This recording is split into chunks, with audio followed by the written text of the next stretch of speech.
All right. Here we go, Ian. You ready? 3, 2, 1.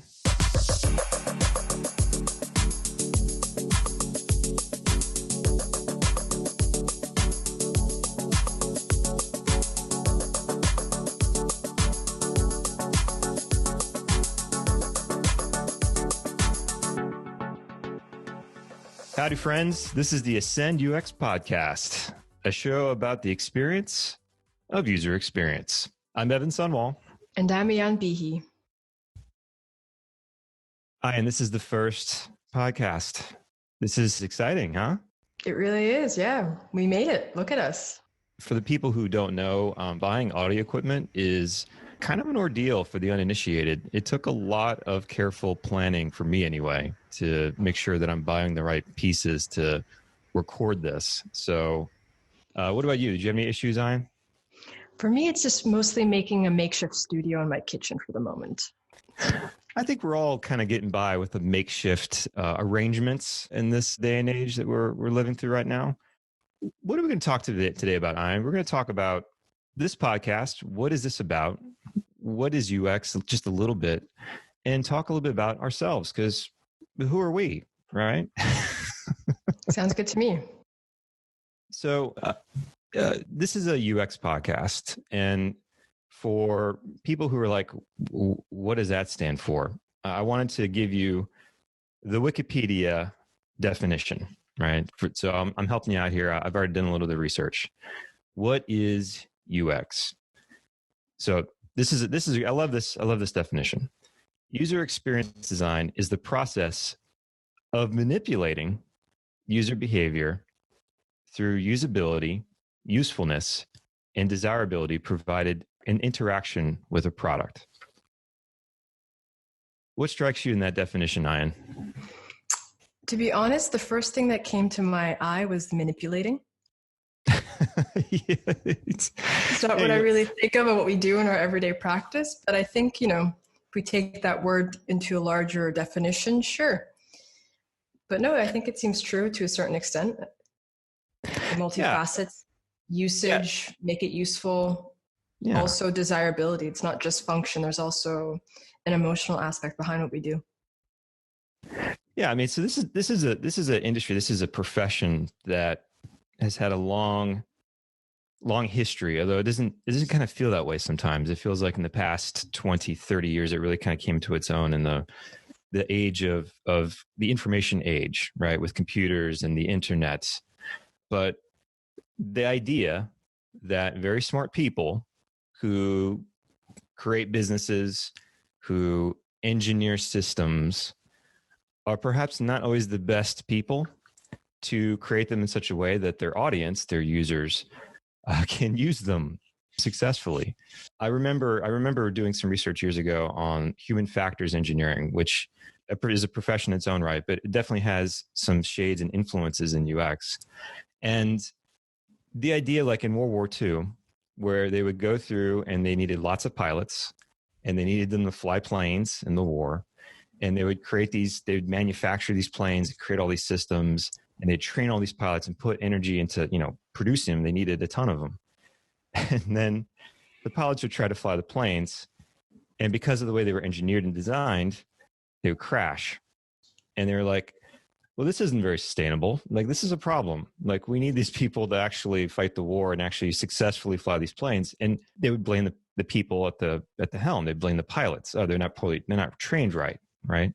And it's kind of amazing that from some of those roots and a little bit before, but the idea that, it takes a lot of work and diligence to make systems, especially complicated ones, for the average person, for people who don't have that kind of connection to how it's engineered or how it's planned. And I think that's a really fascinating space. And that's kind of why I've been attracted to user experience design as a profession myself. Yeah. And I wonder even too, should the experience be seamless? Should the users not even think that we went through that process to create an experience for them that really responds to their needs as well? Should we be invisible? Yeah, I mean, that's a very common refrain, right? Is like, oh, if you're doing your job right, No one ever thinks about what you've done. No one ever thinks about the design. They're just doing their task. They're just doing, trying to accomplish their goal. And you are truly invisible if you're actually really successful. And so what we want to do is kind of part the veil a little bit. We want to kind of talk about for people who maybe are doing this as their job today, for people who are curious that I know this is something and maybe I'm trying to have that happen and make a career change. And for people who are like, I just found out what UX is just about 30 seconds ago when you were starting to describe this. And we're just touching on the surface. This is like very, very, very, very high level. But yeah, we want to go on this journey. We want to talk about what is it like doing this job? What are the techniques that are used? What are the kind of the people in your neighborhood, right? The people that do this role that you work with, that you collaborate with. And at least in the context of software design, which is what we do professionally, help you kind of explore that war a little bit, get a little more perspective and some guidance and tips on how to do it better or to make it even happen at all. Yeah, I agree. And I like the aspect you said of uncover the veil, because I think nowadays our lives are so entwined with our computers or our phones, and behind each app, each interface, there's a designer who thought of it, hopefully for the best of how the user will interact with it. So I think it's going to be fun to uncover that veil and scratch the surface, to give more idea of what we do by exchanging with other designers, to figure out how they perhaps solve different problems in their everyday work process. Yeah. So we're going to embark on this journey. We're going to record these podcasts. We're going to not overly rehearse necessarily. We're going to kind of keep it authentic and real, and kind of hopefully give you some helpful advice, give you some helpful perspective on user experience, UX design, and hopefully have a little fun. And maybe we'll be even a little amusing here and there. I don't know. That's kind of a high bar, huh? I'm not sure. We're just going to see how it goes. It's an iteration. It's a work in progress. My wife says I'm not as funny as I think. So we'll see. All right. So we're going to transition to our discussion. And normally we'd be talking about a particular topic for these different podcasts. Before this introduction, for you, dear audience, please forgive us. We're going to talk a little bit about ourselves for this episode, just so you know who is this person and why should I listen to them and what do they know about UX. So I and I have already settled on a couple of questions, and we're going to do a little bit of interviewing for ourselves and hope to give you a little bit of that background and perspective. It's quite rare for us to talk of ourselves usually, because usually we're deflecting the attention onto others, saying, when a user asks you a question during a test, it's like, oh, what do you think? Oh, how do you feel? Yeah, that's certainly a key part of the job. It's really having that empathy and compassion for other people and actually applying that in your work. It really kind of depersonalizes yourself, right? You have to keep tamping down that desire to make something that you like or that you think is best. And so, yeah, this is going to be slightly uncomfortable. That's okay. This is the only one where we're going to do this. So thankfully. Yeah, thankfully. But right. I think even in the process, we're often forced to be objective. So it's really distancing ourselves from ourselves to do our job properly. So yeah, let's try, Evan. Let's talk about ourselves.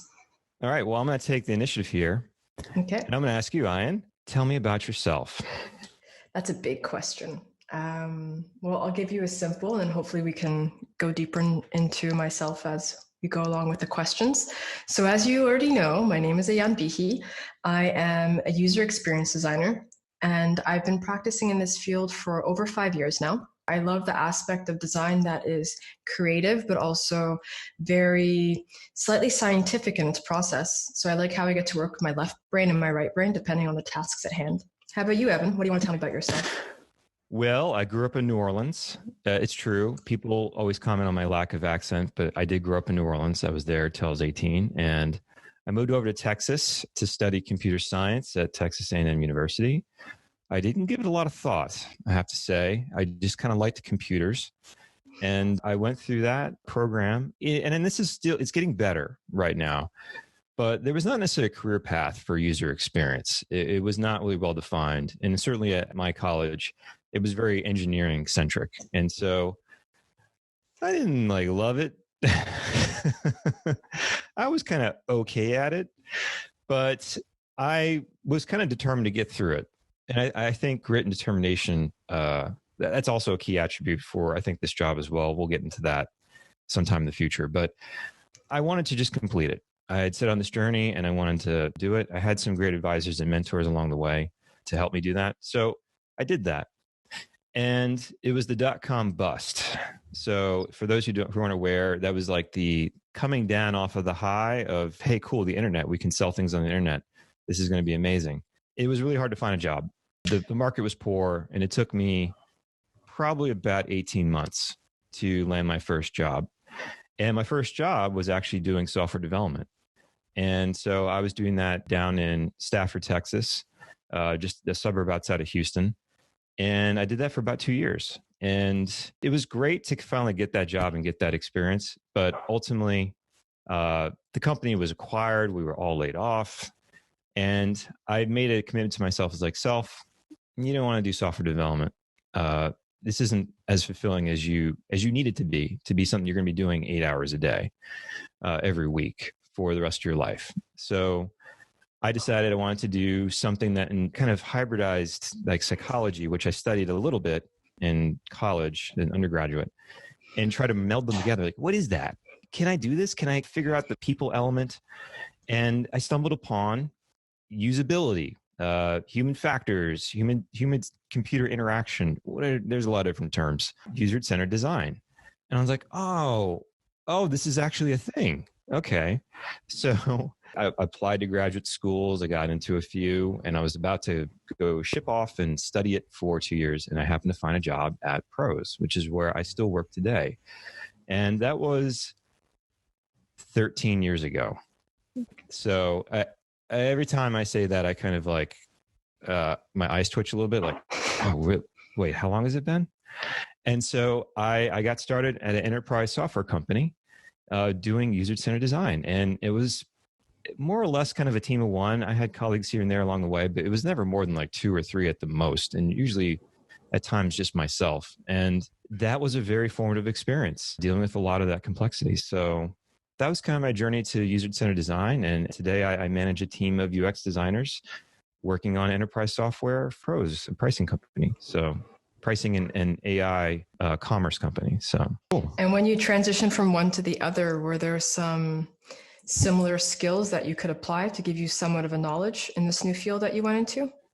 Sort of, because I started from computer science. So I had an engineering software development background. And so when I first started, I leaned pretty heavily on that. I leaned heavily on making prototypes with code.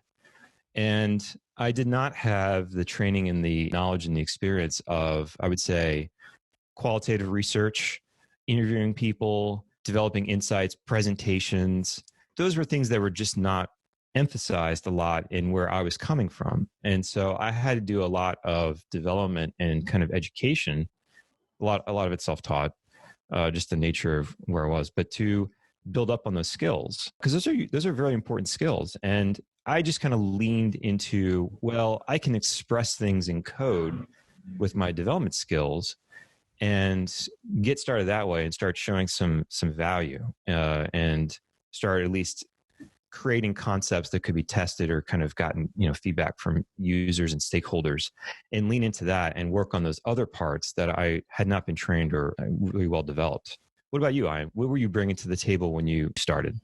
Yeah, so my background is, at the time, it seemed very different, but looking back now, I see that it kind of connected very naturally. So after high school, I had that big existential question of what's next. And I was really interested in just how society functioned. To me, it was kind of this machine, and I wanted to understand the manual. So I went to sociology. I did a bachelor's in sociology, and that was super interesting. I got to learn a lot about how this machine that we live in functions, actually. And also, during that time, we learned a lot about interviews and using research methods. So I finished that part of my life, which is my bachelor's degree. And there was the other question again that came back, what's next? So I worked a bit actually in somewhat of social work field, which is really interesting actually, and very touching to work with others and kind of, your efforts are helping their lives. But I also wanted to go further. So I had, again, that question of what do I want to do? And I started looking into design and I was super interested in it. I was reading much into it. And it was kind of, as you were saying earlier, Evan, of uncovering that veil. It was this eureka moment where I noticed that all of the objects that I interact with my everyday life were once conceived by someone's ideas. And that was super interesting to me. And I wanted to participate in that as well. I wanted to be a maker. So I decided to go and get my master's in industrial design. So I moved from Canada to Paris. I went into the field with pretty much little knowledge of how to create a product. I did some pre-studies before at my local college just to get kind of a base, but I really threw myself into a different culture, a different country, and a completely different theme of what my practice of learning was. So that was a huge learning experience and very growing. And during that process, I realized that I found design very interesting, but the product of creating objects was not what I wanted to do as my contribution. So I started to look at different types of design that was existent. And at my school at the time, they were very product-based. I did projects where we were redesigning paint guns for mechanics to do new covers for cars, like they could paint cars. Oh, yeah. Yeah, it was super interesting, but I was like, I don't know if this is for me. So I started to look around and I got an internship with a design agency that specialized in user experience design. It was a word that I had heard of and I'd seen often. And I was like, what is this about? Why not give it a try and see what it, how could it interest me? And it was there that I got to see the bridge actually between my past, which was in sociology, and my interest of being, sociology is really interesting as you get to learn, you get to study and observe, but I was frustrated that you just stop there. You don't get to go further. And that's why I went to design. I wanted to be a maker. And I felt at that time that I got to see how those points are being connected in UX. We get to observe, we get to meet, we get to interview. And then after that's the next step that you do is that you propose something. You create a prototype or you create a product digitally. So yeah, that's how I got in. And from that internship, I was offered a job. And that led to one thing to the other. I worked mostly in agencies. In the past year, I transitioned to working with you actually at Pros, so just a different continent. And so that's been an interesting transition. It's no longer working from little projects or big projects, and then you hand it off, but it's really following the evolution of a product from A to Z and watching it grow. Yeah, that's awesome. You're kind of the world traveler. I moved about a state over, and that was about enough for me. It sounds like you've been kind of all over doing it in a lot of different places, huh? Wow. Yeah, movement is part of my story, I think. But it's great for empathy, like to understand others and how to observe and how to adapt. Yeah. All right, this is getting a little stuffy. Let's do something fun. What did you want to do when you were growing up, Ayan? What job did you want? That's a good question. I think it changed from different parts of my life. I think when I was a kid, like a little kid, I was really interested in being a veterinarian as I loved animals and we had a lot growing up. So I kind of just wanted to hang out with cats, dogs, horses, cows, and just help them. But as I got more into a teenager, I played basketball competitively. So pretty much 5 days or 6 days out of the week, I was playing basketball. So I thought kind of a personal trainer or a physiotherapist would be interesting as it could be a great bridge between the two. And I love everything creative. So for me, design was mostly fashion design at that time when I was younger. So I thought maybe fashion design or a photographer or video, but I was always using my ideas as a tool of communication. Oh. So yeah. How about you, Evan? What did you want to be when you grew up? I had far simpler ambitions. I think I went to a zoo one time, maybe the Audubon Zoo in New Orleans, and I saw people feeding some of the animals. And I said, I want to do that. That looks really fun. Like being like a chef for animals, like cooking up, I don't know, steaks for lions or kind of mixing up food for elephants. Like I thought that was like the best job in the world. And like, they're not going to necessarily complain like, hey, this steak wasn't cooked to my liking, sir. Could you, change this? I just thought that just was super fun. And so when I was really young, I wanted to be like a zookeeper or some sort of zoo dietitian, or I don't know, not even sure what the exact wording for that is, but I thought that would be like just the best job ever. And I definitely don't do that right now. I do feed 2 cats who do have opinions about what I feed them. and they are very picky. And so I have a little more empathy now for what that job may be like than I did when I was maybe 10. So it's kind of fun sometimes just to see where, what people kind of saw themselves. I like the idea that we both wanted to care for animals. Like that was some sort of connection there. Empathy, really. It goes back to the empathy. Yeah. Of helping others. That's going to come up a lot, I think, because that's definitely a big part of this job. It's easy to say, and it's a lot harder to do. Let's do two more. Let's do some harder ones. What was your proudest moment professionally? Ooh, that's a big one. I think it wasn't a moment specifically through an experience with a client or achieving of that sort. But for me, I think it's that moment where I noticed that the dots were connected, like saying, okay, the time that I did sociology and the time of that inkling to go into design were not lost when I realized that I was on that right path. I think that was something that I felt really proud of, because sometimes we can be moving forward and not understand where this journey will take us. So I think after I finished my internship and was working professionally in an agency, and I had a better idea of what was user experience design, that was just like, okay, I was led a lot by these little feelings, intuition, but okay, now it makes sense. It finally came together. Yeah, exactly. And I think to go into more detail, it was probably at the moments I like the most is whenever I get to interview, be it with a stakeholder, which is somebody who can be in the client end, or with somebody who can be a potential user. I love those moments because you really get to step away from your computer. You get to really understand how this product that you might be redesigning or creating might affect somebody's life. It could be maybe maintaining their job if the product is successful in the business end, or it could be helping them find their next home or finding a trip that will facilitate them to go see their parents who they haven't seen for 10 years. So those are moments that I really cherish. Oh. And what about your most discouraging moment? Oof. That's even harder than the proudest. Try not to go deep into those moments. Discouraging. I think it kind of goes back into the reverse of what I was saying of the moment where I saw the dots connected. For me, it wouldn't be professionally, but maybe more academically. When I was in industrial design and I was feeling that, no, this is not what I wanted. I don't think the world needs another chair. I don't think the world needs another table. I think design has the capability to do something that can really affect somebody's life. And this is not the way that I want to do it. So that was definitely a challenging moment, was saying, okay, I'm here. I don't want to be here. How can I get to where I want to be? And that was the moment I decided to go into the professional aspect and do an internship to really see what this field of UX was that I had heard so much about. Oh, that's cool. How about you? What was your proudest moment professionally? Oh, I got to do the hard ones too, huh? All right. Yes. My proudest moment.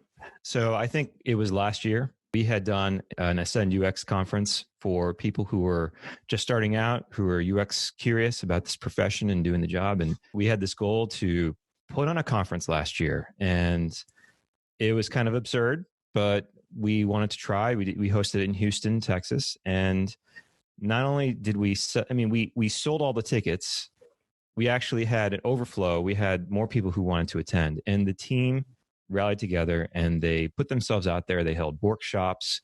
They reviewed people's portfolios and their resumes and gave them feedback and professional feedback and their skills to try to help them level up. And at the end of it, after like kind of months of planning, but from a lot of people, I'm not saying I didn't do this, it was the whole team that did it.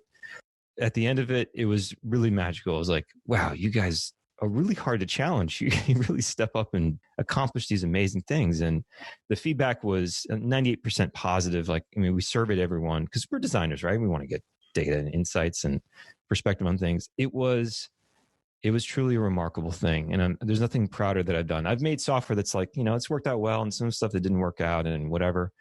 But that was really encouraging. That was really magical. So the hard thing, one that comes to mind, there was a innovation project that was happening in the company, and we'll probably touch on that at some point. But there comes a time when if you are someone who can think abstractly and you can kind of piece together kind of vague requirements, and you're trying to create something out of nothing, that's a pretty useful skill for a company. And so we were working on kind of an innovation project. We had gone through 3 rounds of testing, 35 interviews that we had conducted. A lot of it is qualitative. We use a lot more qualitative techniques here at our company, but we put a lot of work into it. And it was a lot of complicated requirements, and we were getting a lot of positive feedback. We're getting people like, this is really interesting. You know, I'd like you. It was funny. Like, we were doing a usability test, and at the end of it, people were like, could you call me? Like, I'd like to get a follow-up. Could I have a sales call? And we're like, what does this happen? This is kind of crazy and weird. And whatever reasons, the project got canned. You know, leadership changes, priorities change, whatever the case may be. And it was really discouraging. And the whole team had put a lot of effort into it, and we were really feeling good about it. And I got canned. And so that it's those moments like that of like, we talk a lot about creativity and creating stuff. And it's the dark side of destruction and throwing the stuff in the trash that really hurts if you're not prepared, if you don't have a good mindset to kind of look at it as a learning experience. So it took me a while to kind of come to a reconciliation on that and had learned from that.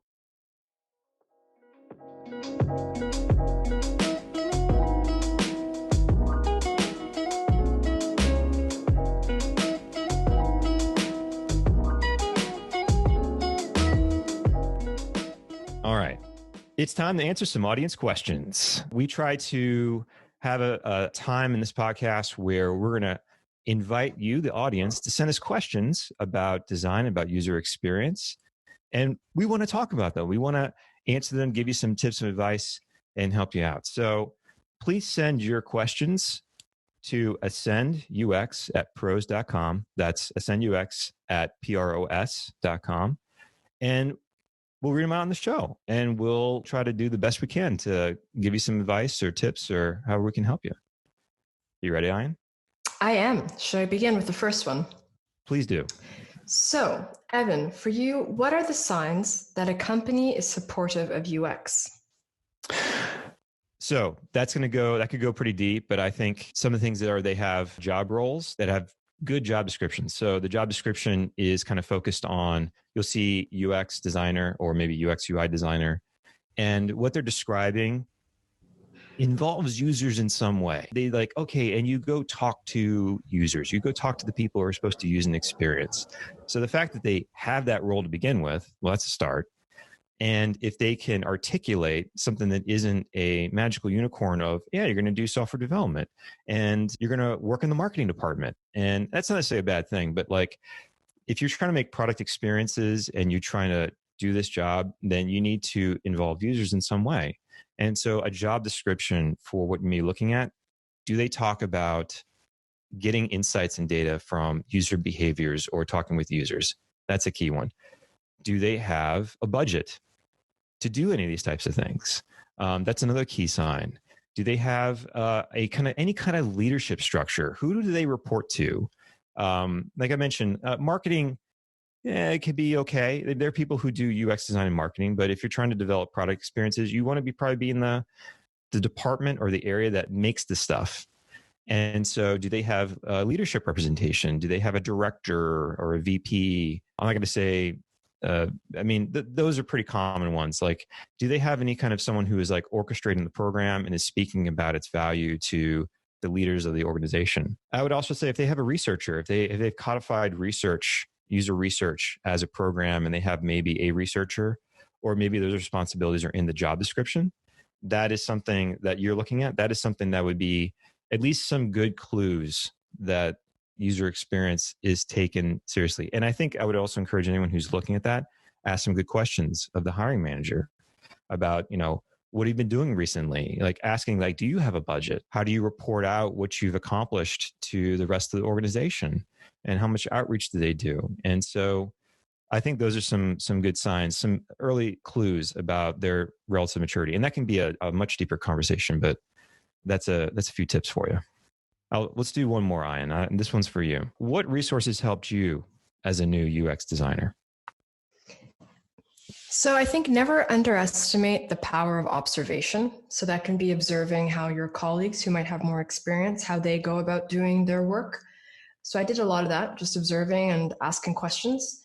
just to understand, what skills I had and how that could be applied to maybe the tasks that I was asked to do. We're very lucky nowadays to have so many resources at our fingertips. So just going on the internet, you can go on to Nielsen Norman. They have lots of resources, mostly more on methodology, which is always good to have, good foundation. So they just teach differences, on usability and what makes a good experience.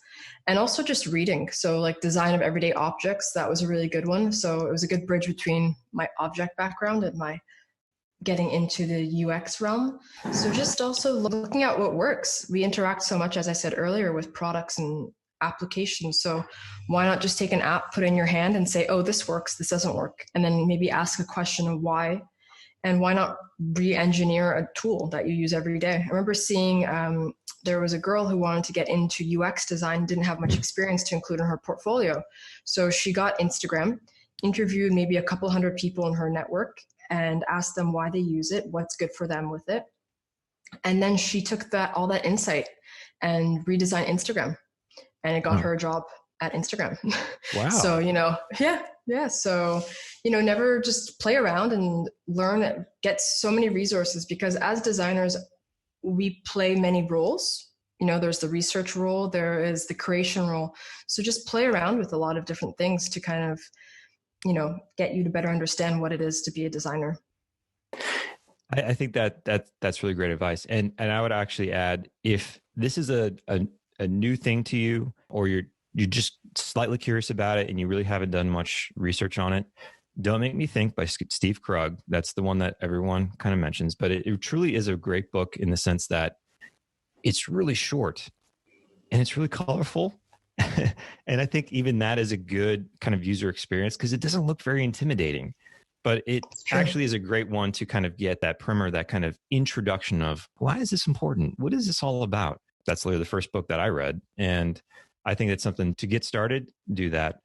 And yeah, I read Jacob Nielsen's useIt.com, their blog, for years. That's always a great one for just understanding how humans, their limits and how they can actually, how much they're willing to tolerate or where they tend to look for, controls and things like that. If you just read it once a week and you just pop in and see what kind of research they're publishing and putting out there for free, which is the big thing. It's free. It's just there. That's a great way to get started, just to get a little familiar. So yeah, and I think those are great resources because they touch the foundation, because also within our field, things are always changing. There's always like, the call to action should be this way or that way. But if you start with the basics, then you can also take that and reinterpret it in your own way. Awesome. Well, Ian, I think it's going to do it for this episode. We did it. It went by so fast. I know, right? Yeah. Time flies when you're talking about yourself. Yeah. Let me just go about ourselves. This soapbox I'm standing on. Hang on. All right. That's going to do it for this episode and for the Ascend UX podcast. So we love your feedback because we are designers after all. So please send it to ascendux@pros.com. That's ascendux@pros.com. Also, rate, follow, subscribe, or leave comments on Apple Podcasts, Spotify, or whichever service you're using to listen to us. We definitely appreciate that, spreading the word out there. So, Ian, it's been a pleasure. Thank you so much. Thank you. Yeah. And again, I look forward to hearing what you guys will have to say and questions, so don't be shy. As Evan said, we love feedback. So. And you know what? If you're contemplating making a career change in the UX, and it seems kind of scary and it seems kind of difficult to do and you don't know where to start, I just want to encourage you, take the plunge, do it. You can do it. We are not professional podcasters. This was scary.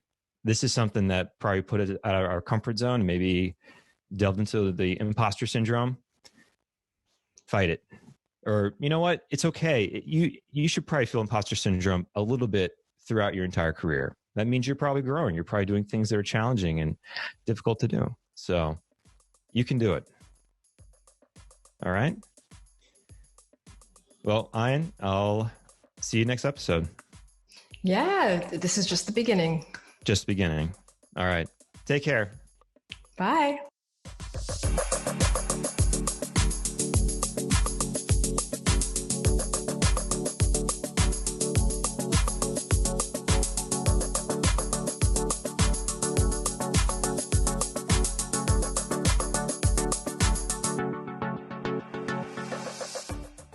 Thanks for listening to the Ascend UX podcast, a show made by the user experience team at Pros, a software company in Houston, Texas that develops AI-powered solutions for businesses. Learn more at pros.com/UX. That's pros.com/UX. Our main theme music is by Ultravice. You can listen to more of his work at soundcloud.com/Ultravice.